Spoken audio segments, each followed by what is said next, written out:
Assalamualaikum warahmatullahi wabarakatuh.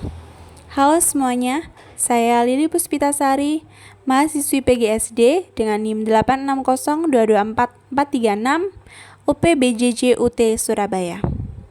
Selamat datang di video tutorial singkat tentang cara menggunakan sistem asesmen adaptif berbasis Artificial Intelligence or AI di universitas kita. Melalui video ini, saya akan menjelaskan yang pertama, apa itu asesmen adaptif? Yang kedua, bagaimana cara kerjanya? Yang ketiga, cara menggunakan sistem untuk dosen dan mahasiswa. Dan yang terakhir, bagaimana hasilnya dapat membantu proses belajar dan mengajar menjadi lebih efektif. Yuk, mari kita mulai. Asesmen adaptif adalah sistem ujian digital yang secara otomatis menyesuaikan tingkat kesulitan soal berdasarkan kemampuan mahasiswa. Yang artinya, jika mahasiswa menjawab benar, sistem memberikan soal yang lebih menantang. Dan jika mahasiswa menjawab salah, maka sistem akan menurunkan tingkat kesulitan. Dengan cara ini, setiap mahasiswa mendapatkan soal yang sesuai dengan tingkat penguasaan mereka. Dan keuntungannya, hasil asesmen lebih akurat, mahasiswa tidak perlu merasa terbebani dengan soal yang terlalu sulit, dan dosen mendapatkan data yang jauh lebih detail untuk menganalisis kebutuhan belajar mahasiswa. Lalu, bagaimana ya cara kerja sistemnya? Nah, berikut ini akan saya berikan video tutorialnya, dan di sini saya menggunakan media platform Quizzes atau yang sekarang dirubah nama menjadi Wayground. Untuk langkah yang pertama, kita masuk dulu ke Google atau bisa ke web yang lainnya.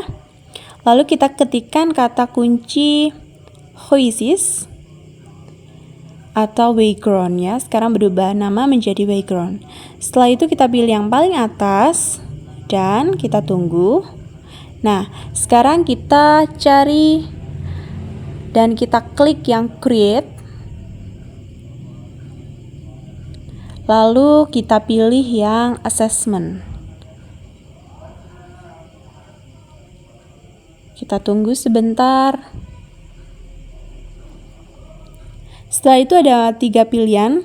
Di sini kita pilih yang create from scratch. Lalu kita pilih yang multiple choice. Dan di sini akan muncul untuk kita membuat soalnya. Kita bisa menuliskan soal yang akan kita berikan.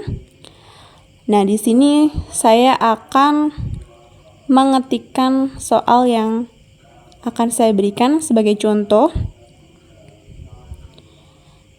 Setelah kita tulis soalnya, lalu kita berikan pilihan jawabannya. Karena ini adalah pilihan ganda, jadi terdapat 4 pilihan jawaban. Kita tuliskan semuanya.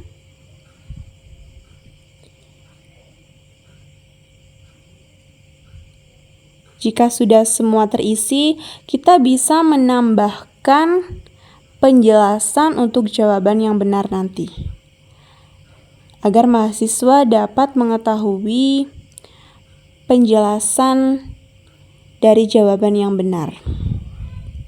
Nah, di sini kita ketikkan penjelasan untuk jawaban yang benar.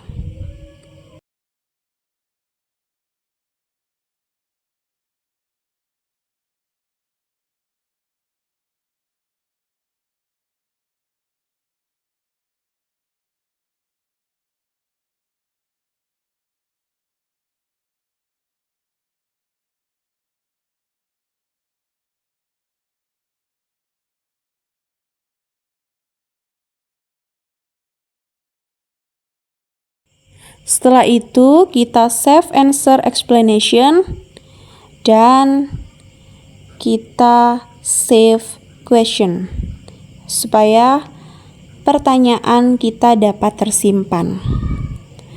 Nah, setelah itu Karena di sini tadi saya sudah membuat contoh dari beberapa pertanyaan. Di sini saya membuat 5 pertanyaan. Kita bisa membuat pengaturannya terlebih dahulu. Di sini kita berikan nama dari kuis atau pertanyaan atau materi yang akan kita berikan nanti. Di sini karena saya memberikan soal bahasa Inggris, jadi saya beri nama English Fun, lalu subjeknya English. Kita bisa pilih grade-nya University, lalu kita publish, dan kita juga bisa menambahkan gambar. Kita bisa search gambar tentang materi yang akan kita berikan. Di sini saya mengetik English karena subjeknya adalah bahasa Inggris. Kita bisa pilih-pilih gambar yang tersedia di sini. Lalu setelah itu kita bisa save gambarnya. Nah, setelah tersimpan kita save lagi. Dan setelah itu yang terakhir kita publish supaya pertanyaan kita bisa tersimpan. Nah, setelah itu kita klik play dan quick start untuk nantinya akan kita mulai atau kita bagikan kepada mahasiswa kita. Nah, tampilannya seperti ini jika kita akan membagikan kepada mahasiswa. Di sini sudah terdapat kode ataupun barcode yang akan kita bagikan nanti kepada mahasiswa.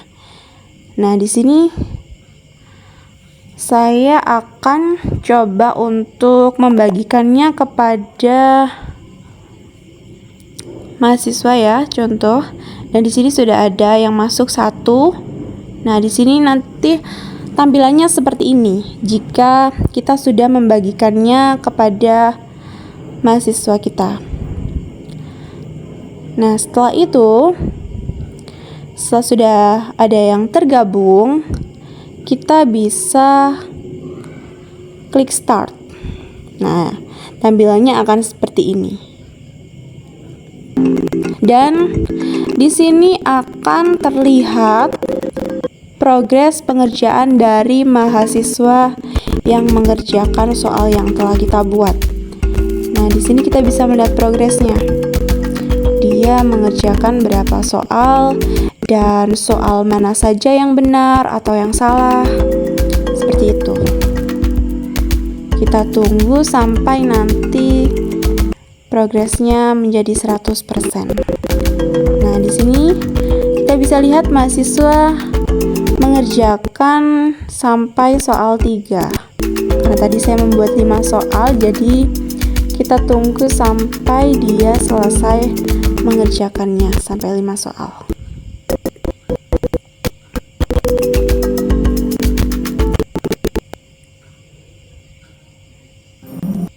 Nah, oke.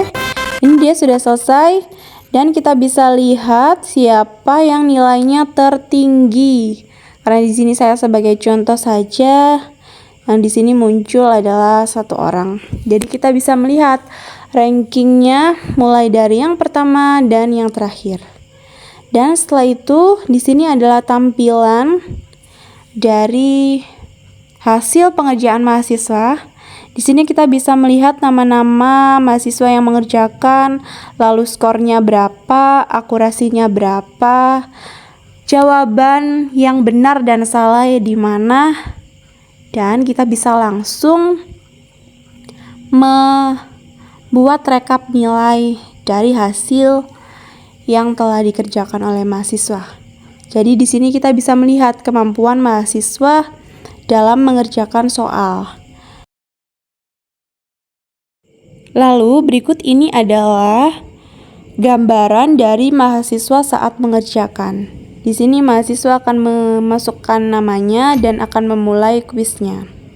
Nah, setelah masuk seperti ini, setelah dosen mengeklik start, maka tampilannya berubah menjadi seperti ini. Lalu mahasiswa akan mengerjakan soal yang telah tersedia dan akan muncul juga answer explanation atau penjelasan dari jawaban yang benar tadi. Nah, kita bisa lihat di sini setelah dia menjawab akan muncul penjelasan dari soal tersebut. Kita tunggu sampai selesai semua.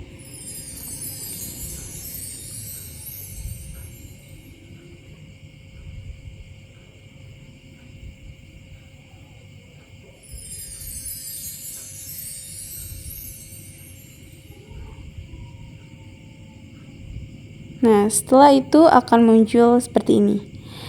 Mahasiswa juga dapat melihat skor yang dia peroleh dan jawaban-jawaban dia mana yang benar dan yang salah, serta penjelasannya.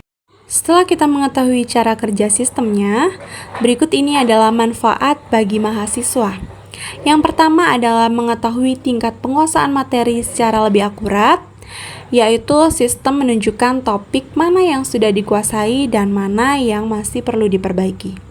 Yang kedua, mendapatkan pengalaman ujian yang lebih nyaman, yaitu dengan soal dapat menyesuaikan kemampuan sehingga mahasiswa tidak langsung dihadapkan pada soal yang terlalu sulit.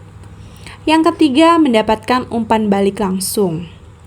Nah, di sini setelah menyelesaikan asesmen, mahasiswa bisa melihat hasilnya, analisis, dan rekomendasi tanpa menunggu lama. Lalu selanjutnya membantu mahasiswa merencanakan strategi belajar. Di sini, dari hasil asesmen dapat dijadikan dasar untuk membuat jadwal belajar yang lebih tepat. Dan yang kelima, mendukung belajar secara mandiri. Mahasiswa dapat memperbaiki kelemahan secara spesifik tanpa menunggu dosen memberitahu. Untuk selanjutnya adalah manfaat bagi dosen. Yang pertama, menentukan intervensi pembelajaran dengan tepat.